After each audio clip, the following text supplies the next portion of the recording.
Ya, selamat sore kawan pajak semuanya. Senang sekali kita bisa bertemu meskipun secara virtual ya di acara pentas daring Pekan Kebudayaan Daerah yang diselenggarakan oleh pemerintah Kabupaten Jepara bekerja sama dengan Ruang Jedar atau Ruang Jepara Daring Art. KPP Pratama Jepara sebelumnya juga telah hadir memberikan beberapa materi perpajakan di acara kelas pajak online maupun Business Development Service yang kita adakan untuk membahas tentang insentif dan juga fasilitas pajak yang dapat kawan pajak ambil selama pandemi COVID-19 ini berlangsung. Di sini kita hadir untuk kawan pajak dengan tetap menerapkan protokol kesehatan yang ada untuk menyampaikan sedikit materi tentang Peraturan Menteri Keuangan Nomor PMK 44 Tahun 2020 tentang insentif pajak untuk wajib pajak terdampak Coronavirus Disease 2019. Terutama yang akan kita bahas adalah tentang insentif pajak untuk usaha mikro, kecil, dan juga menengah. Oke, sebelumnya kita perkenalkan dulu nih. Di sini ada saya, Sista Nurisika sebagai moderator, dan di samping saya juga sudah ada narasumber kita. Wirawan Sigit, AR dari Pengawasan dan Konsultasi. Oke. Jadi langsung saja ya Mas Sigit ya. Kita akan langsung masuk ke materinya. Tapi sebelumnya saya mau nanya nih. Sebenarnya peran pajak selama pandemi COVID-19 ini tuh apa aja dan gimana? Kalau kita bicara tentang pajak ya, terutama di kala pandemi COVID-19 ini, fungsi utama pajak adalah yang pertama adalah fungsi budgetar atau pengumpulan dana dari pemerintah. Kemudian yang fungsi kedua adalah fungsi reguleran atau fungsi pengatur. Nah, peran kita di kala pandemi ini yang terutama ada peran dari reguleran atau pengaturan. Jadi seperti kita ketahui dampak dari COVID-19 ini sangatlah luar biasa ya, Mbak Sista ya. Semua seksi semua lini perekonomian hampir terkena imbasnya. Jadi di sini diperlukan suatu stimulus atau istilahnya seperti insentif ya bagi pelaku usaha yang mungkin di sini lebih ditekankan kepada UMKM atau usaha kecil, mikro dan menengah. Nah, insentif-insentif yang diberikan atau stimulus ekonomi yang diberikan oleh pajak sesuai dengan PMK 44 tadi, yang pertama adalah insentif PPh pasal 21. Itu diberikan kepada karyawan yang tentu saja sudah punya NPWP yang berpenghasilan di bawah 200 juta dalam 1 tahun. Itu diberikan fasilitas untuk PPh-nya ditanggung oleh pemerintah. PPh 21-nya ditanggung pemerintah. Kemudian insentif yang kedua yaitu tentang PPh final UMKM sebagaimana yang diatur pada PP 23 dengan tarif 0,5% sekarang. Itu diberikan fasilitas juga ditanggung pemerintah. Jadi dalam masa pandemi ini diatur dalam PP 44 itu dari masa April sampai dengan September. Yang biasanya atau seharusnya UMKM itu membayarkan 0,5% dari omsetnya. Nah, pajaknya itu nanti yang ditanggung oleh pemerintah. Tentu saja nanti dengan misalnya ada pelaporan dari pihak UMKM-nya yang memanfaatkan fasilitas tersebut. Kemudian satu lagi untuk yang pelaku usaha yang tidak termasuk dalam UMKM yang menggunakan setoran PPh pasal 25 itu pun diberikan insentif dengan pemotongan angsuran sebesar 30% dari yang seharusnya. Nah, itulah insentif-insentif yang diberikan oleh pemerintah yang diatur dalam PMK 44 ini yang diharapkan dapat menjadi stimulus ekonomi. Jadi misalnya ekonomi kita tidak terpuruk sekali tetapi tetap bisa berjalan di kala pandemi COVID-19 ini. Mungkin itu yang saya sampaikan. Oke, ya jadi ada 3 ya tadi ya untuk yang iya, terutama ada 3. Sebenarnya banyak insentif lainnya seperti untuk pengadaan barang dan jasa yang terkait dengan penanganan COVID-19 itu pun diberikan insentif juga, diantaranya pembebasan dan ditanggung pemerintah juga untuk pengadaan seperti APD, alat-alat kesehatan seperti itu. Kemudian untuk pelaku usaha yang biasa menggunakan impor, PPh2 impor, PPh2 impornya pun diberikan fasilitas juga yang terdampak COVID-19. Dan satu lagi terkait dengan PPN, diberikan kemudahan untuk istilahnya pencairannya dipercepat seperti itu. Ya. Jadi terutama kalau kita melihat di Jepara ini ya, kondisinya Jepara ini banyak sekali usaha-usaha mikro, kecil maupun menengah ya. Nah, untuk para UMKM itu sendiri, apa saja fasilitas yang dapat mereka ambil dan bagaimana caranya untuk memanfaatkan fasilitas-fasilitas tersebut? Mungkin bisa dijelaskan? Oke. Untuk dapat memanfaatkan fasilitas PP23 UMKM yang perlu dilakukan yaitu yang pertama adalah mendaftarkan diri atau mengajukan permohonan, surat permohonan untuk mendapatkan fasilitas sesuai dengan PMK 44. Nah, pengajuannya ini sangat mudah, tidak perlu datang ke KPP, cukup untuk mengakses pajak.go.id atau kalau dengan biasa buat ID billing itu bisa pakai DJP online pajak.go.id. Di situ ada menu layanan, kemudian ada menu KSWB. Nah, disitulah para pelaku UMKM bisa melakukan permohonan untuk memperoleh istilahnya surat keterangan memanfaatkan fasilitas PP23. Nah, fasilitas yang akan diperoleh nantinya adalah untuk masa April sampai dengan September, PPh final yang tarifnya 0,5% itu nanti akan ditanggung oleh pemerintah. Jadi yang biasanya dengan setorkan, nanti tinggal dilaporkan aja bahwa penjualan atau omset di bulan April sejumlah sekian, pajaknya yang terutang sekian. Nah, itulah yang dilakukan dan pajak itu nanti yang ditanggung oleh pemerintah. Begitu Mbak Sister.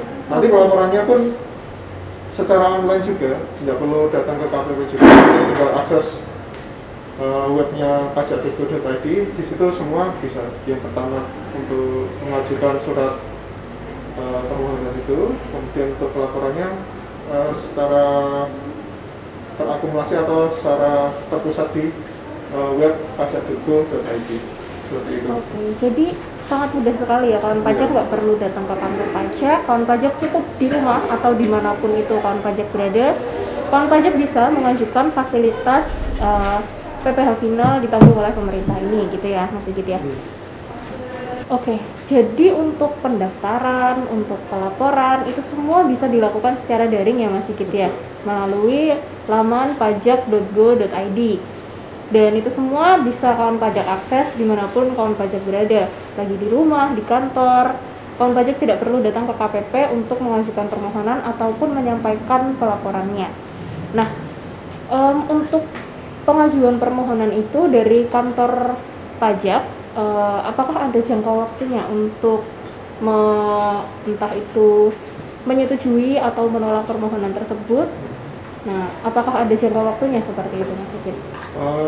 Untuk layanan pengajuan persyaratan tadi, baik itu pengajuan surat untuk mendapatkan insentif bagi UMKM maupun bagi pelaku usaha lainnya, itu ketika kita mengajukan melalui laman djponline.pajak.go.id itu langsung mendapatkan balasan.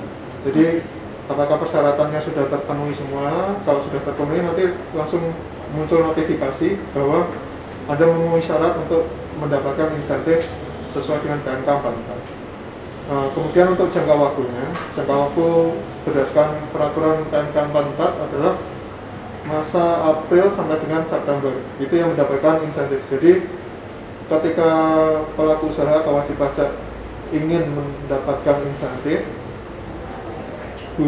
sekarang kan bulan Juli. Nah, misalnya belum daftar di bulan-bulan sebelumnya, maka untuk mendapatkan insentif di bulan Juli ini, wajib pajak mendaftarkan sampai dengan akhir bulan Nanti untuk pelaporannya maksimal adalah tanggal 20 di bulan berikutnya. Jadi katakanlah gini, saya wajib pajak baru memperoleh informasi mengenai insentif ini. Jadi saya pengen daftar di bulan Juli ini, saya daftar. Otomatis di bulan Juli ini ketika sudah terdaftar, maka dia sudah berhak untuk mendapatkan insentif di bulan Juli ini. Jadi penjualan saya, omset saya di bulan Juli, saya kalikan 0,5%. Nah, nilainya ini nanti yang dilaporkan di bulan Agustus sesuai dengan aplikasi yang tadi di djponline.pajak.go.id. Sangat mudah laporannya, cukup upload file Excel saja, kemudian langsung dapat bukti laporan. Oke, jadi ketika mengajukan permohonan pun respon dari KPP juga cepat ya untuk apakah permohonannya di ACC ataupun mungkin ada berkas-berkas yang kurang seperti itu ya. Atau mungkin bisa dijelaskan lagi Mas Sigit berkas-berkasnya tadi apa aja untuk permohonan ini, untuk permohonan insentif sendiri? Ini khusus yang untuk UMKM, pelaku UMKM. Sebenarnya permohonan cukup surat permohonan aja sih. Cukup suratnya. Nanti sebenarnya kan ada formnya. Cuma ketika kita mengajukan melalui aplikasi itu online itu djponline.pajak.go.id, kita tinggal pilih saja pengen mengajukan insentif untuk kriteria apa. Di situ kan ada misalnya untuk kriteria PTH 21, PTH 25. Nah, untuk UMKM ada pilihannya tersendiri, nanti tinggal pilih di menu itu, klik saja, nanti klik ajukan permohonan. Nah, nanti otomatis sistem akan meneliti apakah wajib pajak ini memenuhi syarat sebagai UMKM atau sudah melebihi omset dari UMKM. Ketika dia masih memenuhi kriteria UMKM, maka otomatis nanti syarat terpenuhi dan berhak untuk mendapatkan insentif terkait 23 tadi. Seperti itu. Oke. Lalu untuk UMKM yang mengajukan sendiri, apakah ada batas klasifikasi lingkup usahanya untuk pengajuan insentif ini, atau semua UMKM bisa mengajukan fasilitas ini? Per April 2020, klasifikasi usaha diperluas. Yang tadinya kan dibatasi cuma 440 jenis klasifikasi usaha, sekarang diperluas menjadi lebih dari 1090-an klasifikasi usaha. Jadi kayaknya sudah mencakup semua kegiatan usaha, jadi tidak ada batasan lagi untuk klasifikasi usaha atau jenis kegiatan usahanya. Hanya mungkin batasannya adalah batasan UMKM tadi yang usahanya omsetnya masih di bawah 4,8 miliar dalam 1 tahun. Itu aja sih batasannya. 4,8. Jadi kalau gambarannya aja sih ya Pak Sista, UMKM kan katakanlah omset per bulannya, jualannya di bulan Juli ini, karena biasanya kalau kondisi nggak pandemi ya, katakanlah dia bisa 50 juta, 100 juta sekali kirim kontainer lah katakan, atau sekali kirim barang 1 truk gitu. Nah di kala pandemi ini turun menjadi omsetnya katakanlah 10 juta. Nah 10 juta di bulan Juli ini terhutang pajaknya kan 10 juta dikalikan 0,5% ya, jadi 50 ribu. Nah 50 ribu ini kan harusnya disetorkan sendiri oleh wajib pajak, disetorkan sendiri melalui ID billing, disetor di bank atau di kantor pos, biasanya kan seperti itu. Nah ketika pelaku UMKM ini sudah mendapatkan fasilitas atau mendaftarkan diri memperoleh fasilitas tadi, wajib pajak tidak perlu menyetorkan di bank atau di kantor pos, cukup melakukan pelaporan saja, nanti dengan format NPWP, nama wajib pajak, kemudian omset di bulan Juli, katakanlah tadi 10 juta, kemudian PPh terhutangnya atau PPh yang nanti ditanggung oleh pemerintah, DPP adalah nilainya 50.000. Nah itu laporan itu saja nanti yang diupload di laman djponline.pajak.go.id.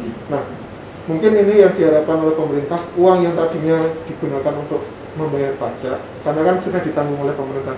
Nah, uang ini mungkin bisa dibuat lagi untuk kegiatan lain, katakanlah boleh memperluas usahanya, atau mungkin bisa untuk kegiatan sosial yang lain. Itulah yang mungkin diharapkan dengan adanya insentif dari pemerintah PMK nomor 44 ini. Oke.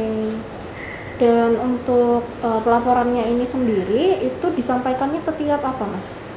Oh iya, lupa saya. Jadi untuk pelaporan, untuk pelaku UMKM, laporannya dilakukan setiap bulan. Setiap bulan. Paling lambat tanggal 20 di bulan berikutnya. Jadi untuk bulan Juli ini, paling lambat dilaporkan di tanggal 20 Agustus. Untuk insentif lain seperti PPh pasal 21 itu juga sama, yang ditanggung pemerintah itu sama setiap bulan. Untuk yang PPh 25 ini yang berbeda. PPh pasal 25 yang tadi insentifnya berupa pengurangan 30% itu dilaporkan per triwulan atau per bulan. Jadi katakanlah wajib pajak sudah memanfaatkan pengurangan angsuran PPh pasal 25 ini per bulan April, maka laporannya adalah April, Mei, Juni di bulan Juli ini tanggal 20 Juli per triwulan. Oke. Ya, jadi untuk PPh final yang ditanggung pemerintah, laporannya setiap bulan, maksimal tanggal 20 di bulan berikutnya. Dan untuk pemotongan PPh pasal 25, itu pengurangannya ya, dilaporkan setiap triwulan, atau setiap 3 bulan ya. Oke, dan itu semua sudah dilakukan di laman pajak.go.id ya, juga semua ya? terintegrasi di laman jadi sangat mudah sekali ya kawan pajak ya. Kita sedikit resume, untuk pengajuannya bisa dilakukan di pajak.go.id, untuk pelaporannya juga sudah dilakukan di pajak.go.id. Yang kawan pajak lakukan cuman itu aja, tinggal diajukan permohonannya, laporkan setiap bulan ataupun setiap triwulan, lalu kawan pajak bisa mendapatkan fasilitas-fasilitas perpajakan itu. Oke, jadi setelah kawan pajak mengajukan permohonannya di laman pajak.go.id, kita dari KPP akan kalau misalkan di ACC akan diterbitkan surat keterangan PP 23 ya, Mas Sigit ya. Nah, surat keterangan itu nanti setelah September atau setelah insentif ini sudah selesai, apakah akan berdampak seperti apa untuk wajib pajak itu sendiri? Baik. Jadi surat keterangan PP 23 tadi itu sebenarnya sama seperti tahun-tahun sebelumnya ya, surat keterangan bahwa menyatakan bahwa wajib pajak ini adalah wajib pajak yang termasuk kriteria UMKM. Nah, konsekuensi dari wajib pajak yang termasuk dalam kriteria UMKM adalah yang pertama, tarifnya tadi. Kalau wajib pajak biasa kan tarifnya sesuai dengan pasal 17 ya, berlapis itu. Kemudian mekanismenya kan adalah bukan dari omset tapi dari laba bersihnya. Nah, ketika dia masuk kriteria UMKM, yang pertama tarifnya menjadi 0,5% dari brutonya atau omsetnya. Yang kedua, untuk mekanisme yang wajib pajak biasa adalah ketika dia bertransaksi dengan pemungut, nah itu kan wajib dipotong PPh pasal 22 ataupun pasal 23. Nah, ketika wajib pajak sudah mendapatkan surat keterangan tadi, surat keterangan PP 23 itu, wajib pajak tidak perlu dipungut PPh dua-duanya, cukup dipotong atau dipungut sesuai dengan tarif tadi 0,5%. Jadi karena transaksi dengan instansi bendahara daerah atau instansi dinas daerah, nilainya 100 juta nih. Kalau pengadaan kan dipotong PPh pasal 22, tarifnya kan 1,5%. Nah, ketika wajib pajak bisa menunjukkan dia memiliki surat keterangan PP 23 tadi atau surat keterangan UMKM, maka tidak dipotong dengan tarif 1,5%, tapi cukup dipotong dengan tarif 0,5%. Itu mungkin mekanisme surat keterangan PP 23 di tahun-tahun sebelumnya nih. Khusus di tahun 2020 ini, di masa pandemi ini, surat keterangan PP 23 tadi selain berlaku sama seperti tahun sebelumnya, tapi khusus di masa April sampai dengan September itu mendapatkan fasilitas dengan pajaknya ditanggung oleh pemerintah seperti itu. Nah, nanti di akhir September ketika sudah selesai, maka tidak perlu mengajukan lagi surat keterangan, tetap itu berlaku nanti sampai akhir tahun. Jadi ketika di bulan Oktober wajib pajak ini bertransaksi dengan pemungut, tidak lagi dipotong PPh 22 maupun PPh 23, tetapi langsung dipotong dengan tarif 0,5% dari omset. Mungkin itu. Ya, jadi setelah periode untuk pemberian insentif pajak ini berakhir pun surat itu tetap masih berguna berlaku, juga, masih tidak perlu berlaku mengajukan juga. lagi wajib pajak Oke. sampai akhir tahun. Nah, nanti di tahun berikutnya, tahun 2021 baru mengajukan surat keterangan lagi. Oke. Seperti itu. Ya, itu berlaku setiap 1 tahun ya? Iya, sama. Oke. Nah, jadi seperti itu. Lalu kalau misalkan nih wajib pajak sudah mendapatkan fasilitas ini, sudah mendapatkan insentif ini, dia kan harus melaporkan di setiap bulan atau setiap 3 bulan. Kalau misalkan lupa melaporkan atau mungkin terlambat melaporkan, itu konsekuensinya seperti apa? Situasinya. Jadi kalau di PMK Matmat itu disebutkan memang wajib pajak yang memperoleh fasilitas atau memanfaatkan fasilitas baik itu ditanggung pemerintah maupun berupa pengurangan tarif seperti pasal 25 itu wajib melaporkan penggunaan insentif tadi. Kalau yang CPH ditanggung pemerintah ya rutin tiap bulan. Kemudian yang tadi untuk pengurangan tarif menjadi pengurangannya 30% dilakukan per bulan. Nah, konsekuensi bagi wajib pajak yang tidak melaporkan ya dianggap misalnya tidak jadi memanfaatkan insentif tadi.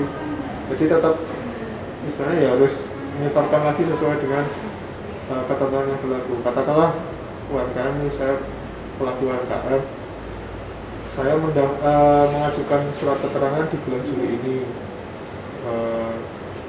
otomatis kan saya berhak mendapatkan insentif untuk masa Juli sampai dengan September. Nah, di bulan Agustus saya lupa nih atau tidak lapor. Nah, maka sesuai dengan ketentuan harusnya yang di bulan Juli ini tetap disetorkan sesuai dengan ketentuan, yaitu penjualan saya atau omset saya di bulan Juli dikalikan 0,5% gitu. Maka sayang banget udah ada insentif kok sampai tidak dilaporkan itu. Iya. Ya sayang banget di situ.